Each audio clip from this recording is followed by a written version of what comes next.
Hello and welcome all. This is the third part of unit number 2, that is conducting material.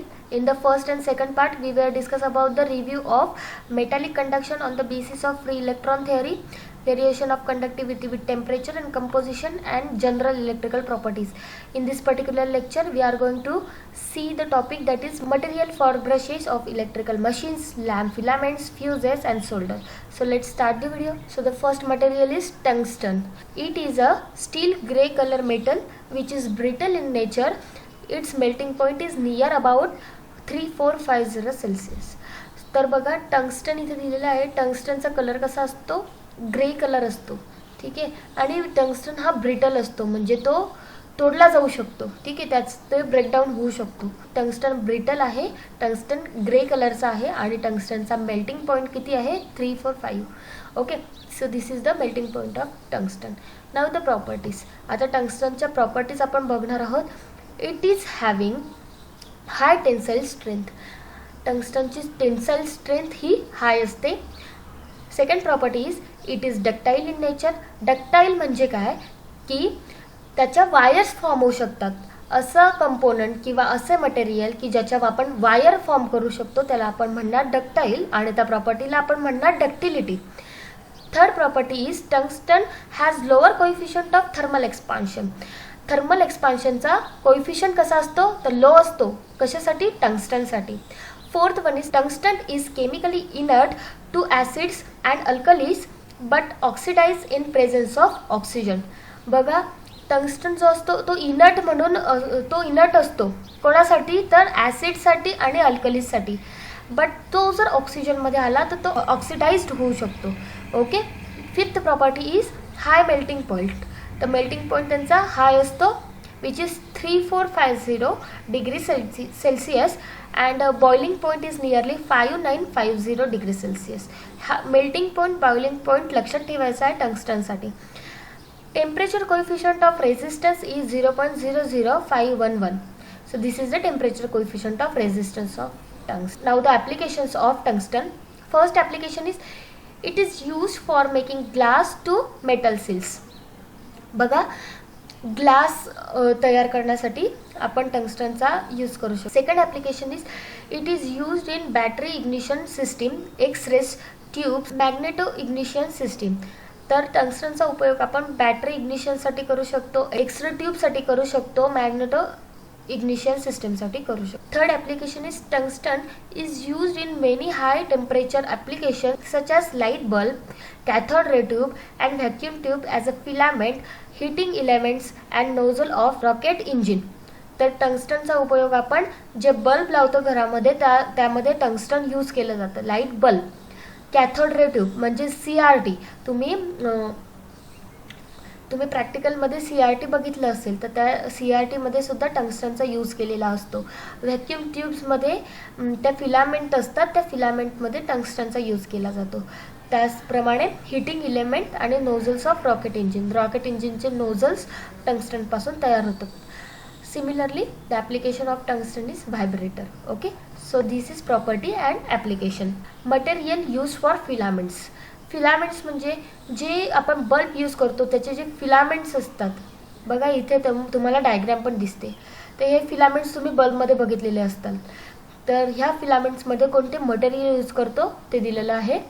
A material use for making filament must have following properties. ह्याही जे filaments आहेत त्याचे properties दिलेल्या आहेत. First property is low resistant temperature coefficient. Second property is high melting point. Third one is high mechanical strength. Fourth one is ductility and fifth one is no tendency for oxidation. So these are the properties for filaments. Mostly carbon, tantalum and tungsten are used as a filament material due to their following properties. जे bulb आहे त्या बल्बमध्ये जे filaments असतात ते कशापासून तयार केलेले असतात, कार्बनपासून, टँटालमपासून आणि टंगस्टनपासून. ठीक आहे. टंगस्टन आपण ऑलरेडी बघितलेलं आहे की टंगस्टन काय असतं, त्याचे प्रॉपर्टीज बघितल्या आणि त्याचे ॲप्लिकेशनसुद्धा बघितले. आता आपण बघणार आहोत कार्बन. तर कार्बनचे प्रॉपर्टीज काय आहे, high commercial efficiency above 3.8 to 4.6. Commercial efficiency ही खूप हाय असते. And prevent blackening of bulb. बल्बला ब्लॅकनिंगपासून प्रिव्हेंट करतो कोण, कार्बन. Now the tantalum. जर तुमचे फिलामेंट टँटॅलमचे असतील तर त्याचे प्रॉपर्टीज दिलेले आहे. कमर्शियल इफिशियन्सी अबाउट 3.5, याच्यापेक्षा कमी इफिशियन्सी आहे टँटॅलमची. ठीक आहे. High melting point near about 2800 degree Celsius, याचा मेल्टिंग पॉईंट दिलेला आहे 2800 degree Celsius. And the tantalum has the third property that is low resistivity and low temperature coefficient of resistance. Now the third one is tungsten. टंगस्टनचा melting point दिलेला आहे 3.50 degree Celsius and lumen efficiency is large. यामध्ये filaments दिसत आहे तुम्हाला. First one is single coil filament. Single coil दिलेली आहे तर त्याला आपण नाव पण सिंगल कॉईल फिलामेंट म्हणू. नंतर कॉईल फिलामेंट म्हणजे बघा ही कॉईल दिसते तुम्हाला सिंगल कॉईल आणि त्याला परत कॉईल गुंडाळलेली आहे, त्यामुळे आपण कॉईल फिलामेंट असं त्यांना म्हणणार आहोत. आणि ही आपण नेहमी बल्बमध्ये बघतो ती ही असते general filament. Okay. Now the next material is electrical carbon material. There are several allotropes of carbon, out of which graphite, diamond and amorphous carbon are mainly used. बघा कार्बनचे ॲलोट्रॉप्स असतात तर 3 ॲलोट्रॉप्स आहेत, ग्रॅफाइट, डायमंड आणि अमॉर्फस कार्बन. ठीक आहे. सायन्समध्ये तुम्ही शिकले असाल ॲलोट्रॉप्स म्हणजे काय, आणि हे ॲलोट्रॉप्स आहे तुमचे graphite, diamond, amorphous carbon. The physical properties of carbon varies from allotropic form. तर जसे आपले ॲलोट्रॉप चेंज होतात म्हणजे ग्रॅफाइट झाला, डायमंड झाला तुमचा किंवा अमॉर्फस कार्बन झाला, तर त्याचे फिजिकल प्रॉपर्टीजसुद्धा चेंज होत असतात. जरी तो कार्बनचा बनलेला असेल तरी त्याचे फिजिकल प्रॉपर्टीज ह्या वेगवेगळ्या असू शकतात. आता फॉर एक्झाम्पल दिलेलं आहे त्यांनी, carbon is lighter than most of the metal. Carbon कसा असतो? लाइटर असतो, हलका असतो. Graphite is good conductor of electricity.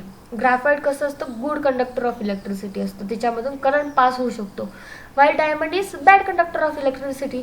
डायमंडमधून कधीच करंट पास नाही होणार. आणि डायमंड कसा असतो? तर हार्डही असतो. कार्बन जरी सॉफ्ट असला किंवा कार्बन जरी लाईट असला तरी डायमंड कसा आहे? हार्ड आहे. म्हणजे काय? त्याचे जे प्रॉपर्टीज आहे फिजिकल प्रॉपर्टीज ह्या व्हॅरी झालेल्या आहेत. जरी सगळे मटेरियल्स हे कार्बनपासून बनलेले आहेत तरी त्याच्या प्रॉपर्टीज ह्या व्हॅरी झालेल्या आहे. Okay. In electrical engineering carbon material is used for. आता कार्बन मटेरियल इंजिनिअरिंगमध्ये कुठे कुठे यूज केलेले आहे ते दिलेलं आहे. So the first one is making brushes of electrical machines. मशीन्सचे ब्रशेस तयार करण्यासाठी तुम्हाला कार्बन यूज करावा लागतो. ठीक आहे. मशीन्समध्ये तुम्ही शिकलेलं असाल कार्बन ब्रशेस आपण यूज करतो. कशासाठी करतो? करंट मिळवण्यासाठी करतो. ठीक आहे. तर हे झाले कार्बनपासून तयार झाले ते. Okay. Making carbon electrodes for electric arc furnaces. Electric arc फर्नेसेसमध्ये जे इलेक्ट्रोड्स असतात ते आपण कार्बनपासून तयार करत असतो. Electrolytic bath. तर इलेक्ट्रोलायटिक बाथ सुद्धा आपला कार्बनचाच असतो. Battery cells elements. तर बॅटरी सेल्स इलेमेंट्स तयार करण्यासाठी आपण कार्बनचा यूज करतो. Microphone membranes and other component of telecommunication equipment. Microphone and टेलिकम्युनिकेशनमध्ये आपण कार्बनचा यूज करतो. नॉन वायर रेजिस्टरमध्ये आपण कार्बन यूज करतो. आर्क लाईटमध्ये कार्बन यूज करतो. कॉन्टॅक्ट्स अँड रेजिस्टर्समध्ये कार्बन यूज करतो. व्हॅक्यूम वॉल्स अँड ट्यूब्स कंपोनंटमध्ये सुद्धा आपण कार्बन यूज करत असतो. सो हे झाले तुमचे ॲप्लिकेशन्स आणि हे झाले तुमचे माहिती की कार्बनचे ॲलोट्रॉप्स कोणते आहे आणि त्याचे फिजिकल प्रॉपर्टीज काय आहे याबद्दलची माहिती. नाव the carbon brushes. The carbon brushes are most widely used for the current collection from the rotating part of the electrical machines. It is due to following properties possessed by the carbon material. जसं मी तुम्हाला already सांगितलं की मशीन्समध्ये तुम्ही शिकलेले आहेत की तिथे carbon brushes आपण यूज करतो का? कारण की एक स्टेटर असतो, एक रोटर असतो. रोटरमधले जे करंट आहे तो कलेक्ट करण्यासाठी आपण कार्बन ब्रशेसचा यूज करत असतो. आणि तो का करतो? तर त्याचे प्रॉपर्टीज दिलेले आहे. तर फर्स्ट प्रॉपर्टी काय आहे? Carbon does not weld to metal whereas metal weld to one another. म्हणजे कार्बन कोणाला वेल्ड नाही करू शकत, पण मेटलमध्ये वेल्डिंग होऊ शकते, पण कार्बन मेटलमध्ये वेल्डिंग होते का? तर नाही होत. ठीक आहे. This is the important property. Now the second one is carbon has low density, that is it is lighter than other metals. कार्बनची डेन्सिटी ही कमी आहे आणि म्हणजेच काय की कार्बन हा लायटर आहे. त्यानंतर third one is the inertia of the carbon brushes makes it easy to follow irregularities of the moving surface. Next one is it has very high melting point. Very high temperature exists under all rubbing contacts. Carbon can retains its properties under the condition due to high melting point about 3000 degrees Celsius. तर बघा, carbon brushes जे आहे किंवा carbon जे आहे त्याचा melting point खूप हाय असतो, ठीक आहे, आणि जास्त टेम्परेचरमध्ये सुद्धा तो सस्टेन करू शकतो. कोण? कार्बन करू शकतो. त्यामुळे आपण कार्बन ब्रशेसमध्ये कार्बनचाच यूज करतो, ठीक आहे. त्याचे मेल्टिंग पॉईंट सुद्धा दिलेलं आहे 3000 degree Celsius. Now the next one is material use for shoulders. Shoulders करण्यासाठी जे मटेरियल्स आहे त्याचे प्रॉपर्टीज काय आहे ते आपण यामध्ये बघणार आहोत. First one is soldering is a process in which 2 or more metals join together. 2 किंवा 2पेक्षा अधिक मेटल जर आपल्याला जॉईन करायचे असेल तर आपण सोल्डरिंग करतो, ठीक आहे. Melting point of soldering materials should be lower than that of material to be join. तर सोल्डरिंग मटेरियलचा मेल्टिंग पॉईंट हा जे मेटल जॉईन होत आहे त्यापेक्षा कमी असणार आहे, ठीक आहे. तर हे झाले तुमचं प्रॉपर्टीज. आता there are 2 types of soldering. 2 types असतात सोल्डरिंगच्या. First one is soft soldering where melting point of the soldering metal is lower than 400 degrees Celsius. In this case, alloy of Pb and Su, म्हणजे plumbum and Su, that is sulfur, are used as a soldering material. Hard soldering, where melting point of the soldering metal is more than 400 degrees Celsius. In this case, alloys of copper and zinc are used as a soldering material. बघा, 2 types दिलेले आहे. एक soft soldering आहे, एक hard soldering आहे. Soft सोल्डरिंगमध्ये soldering मेटलचे जे temperature आहे ते 400 डिग्रीज असतं आणि जे हार्ड सोल्डरिंग आहे त्यामध्ये सोल्डरिंग मेटलचं टेम्परेचर हे 400 डिग्रीपेक्षा जास्त असतं, ठीक आहे. सॉफ्ट सोल्डरिंगमध्ये आपण पीबी आणि एसयू यूज करतो आणि हार्ड सोल्डरिंगमध्ये आपण कॉपर आणि झिंक यूज करतो. नाव the second one is in case of electronic industries, eutectic is used as soldering material. बघा, इलेक्ट्रॉनिक इंडस्ट्रीमध्ये युटेक्टिक आपण यूज करतो सोल्डरिंग मटेरियल म्हणून. Eutectic is an alloy of 65% of tin and 35% of lead. As lead is a non environment friendly material, its use is limited. बघा, lead जो आहे non environment friendly आहे, म्हणजे तो एन्व्हायरमेंट फ्रेंडली नाही आहे.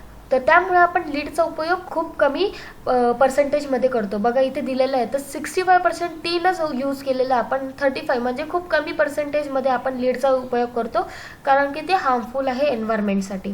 Nowadays, alloys of silver bismuth are used for soldering as the soldering material. Soldering मटेरियलला आपण सिल्वर बिस्मथचा यूज करू शकतो, ठीक आहे. सिल्वर बिस्मथचे जे अलॉयज आहेत त्याचा आपण सोल्डरिंग मटेरियल म्हणून यूज करतो. हे झालं तुमचं shoulders, okay. Now the alloys for different types of फ्युजेस. आता फ्युजेससाठी कोणते कोणते अलॉयज आपण यूज करतो ते बघणार आहोत. अ fuse is a protection device. It is metal wire or strip that melts when the excessive current flows through it. Protective components which are connected in the circuit. Fuses bodies are made up of ceramic, glass, plastic, fiberglass, mica, etc. Fuses आपण बघितलेले आहे. आपल्या घराच्या बाहेर जे metre असतं त्याला एक फ्यूज लावलेला असतो. तो फ्यूज कशासाठी असतो? तर प्रोटेक्शन डिव्हाइस म्हणून तो उपयोगाचा असतो की तुमच्या मीटरमधून किती जास्त करंट फ्लो होतोय. आता सपोज एखादा बल्ब आहे आणि त्याला त्याच्या बल्बच्या कॅपॅसिटीपेक्षा जास्त करंट फ्लो झाला तर तो बल्ब उडू शकतो, खराब होऊ शकतो, तो फुटू शकतो. तर हे प्रिव्हेंट करण्यासाठी आपण फ्यूज लावलेले आहे. फ्यूज काय करेल? ते डिटेक्ट करेल की किती जास्त करंट त्यातून फ्लो होतोय. आणि हा जो फ्यूज आहे हा कशापासून तयार झालेला असतो तर त्यामध्ये असते मेटल वायर किंवा स्ट्रीप असते.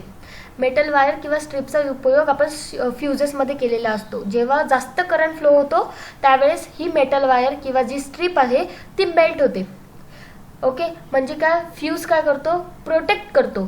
जे पुढे इक्विपमेंट्स लावलेले आहे त्याला तो प्रोटेक्ट करतो. कसं प्रोटेक्ट करणार? की त्याची जी मेटल वायर आहे किंवा स्ट्रीप लावलेली आहे ती मेल्ट करून, ठीक आहे. आता त्यानंतर त्यांनी दिलेलं आहे की फ्यूज बॉडी, जी वरची बॉडी फ्यूजची आहे तर ती कशापासून बनलेली आहे? जी व्हाईट कलरची बॉडी असते ती कशापासून बनलेली आहे? तर it made up of ceramic, glass, plastic, fibre glass, mica etcetera. तर ह्या मटेरियलपासून फ्यूजची वरची बॉडी बनलेली आहे. आता प्रॉपर्टीज आपण बघणार आहोत फ्यूजच्या, ठीक आहे. Properties of fuse elements. So first properties, it should have low melting point. Melting point त्याचा लो असला पाहिजे, कारण की आपल्याला करंट डिटेक्ट करायचा की एक्सेसिव्ह करंट तिच्यातून जायला नको, त्यामुळे मेल्टिंग पॉईंट पण कसं पाहिजे, लोच पाहिजे. मग त्यासाठी एक्झाम्पल्स आहे lead and tin. Second property is it should have high conductivity. Conductivity high असली पाहिजे, जेणेकरून तिच्यातून करंट जायला पाहिजे आणि आपल्याला समजेल की एक्सेसिव्ह करंट असला की मेटल वायर किंवा स्ट्रीप ही मेल्ट होणार, म्हणजे कंडक्टिव्हिटी हाय असली पाहिजे. आता हाय कंडक्टिव्हिटीचे मटेरियल कोणते आहे, तर कॉपर आहे, सिल्वर आहे. Third one is it should be free from deterioration due to oxidation. बघा ऑक्सिजन तिथे असणार आहे, बरोबर, वारा येतो, मॉइस्ट येते, धूळ येते, ऑक्सिजनचं प्रमाण तिथे असणार आहे, तर ऑक्सिजनमुळे ते डिटोरिएट नको व्हायला, तर अशा पद्धतीने बनवायला पाहिजे ते, तर त्याच्यासाठी आपण मटेरियल यूज करणार silver. Fourth property is it must have low cost. Cost कशी असली पाहिजे, तर लो असली पाहिजे, तर त्यासाठी आपण टीन आणि लीड यूज करणार. In practice, no single material possesses all above properties. Hence, a comparison is made in the selection of the fuse element. बघा in practice म्हणजे आता ह्या ज्या सर्व प्रॉपर्टीज आहे, ह्या सर्व प्रॉपर्टीज एकाच फ्यूजमध्ये असतील असं नाही, त्यामुळे आपल्याला काय करावं लागतं की नंबर ऑफ फ्यूज आहे, नंबर ऑफ फ्यूजमध्ये आपल्याला सिलेक्शन करावं लागतं की कोणता फ्यूज हा चांगला आहे. ठीक आहे. Generally lead, tin, copper, silver and it's alloy can be use as a fuse element. तर जनरली आपण लीडचा उपयोग करतो, टीन, कॉपर, सिल्वर आणि त्याचे अलॉय याचा यूज आपण फ्यूज इलेमेंटसाठी करत असतो. For low current up to 10 ampere, alloy of lead 37% and tin 63% is use for the fuse element. बघा, जर आपल्याला 10 एम्पियरपर्यंतचं करंटसाठी फ्यूज पाहिजे असेल तर आपण तिथे लीड आणि टीन हे अलॉय असणारे मटेरियल आपण यूज करू शकतो. For large current, copper, silver can be use as a fuse element. जास्त करंटसाठी जर आपल्याला फ्यूज हवा असेल तर फ्यूज इलेमेंट तयार करण्यासाठी आपण कॉपर आणि सिल्वर याचा यूज करतो. हे झाले तुमचे alloys of different types of fuses. So in this way we completed our last point, that is material for brushes of electrical machines, lamp filaments, fuses and solder. So thank you for watching video. Stay safe, stay healthy. Thank you.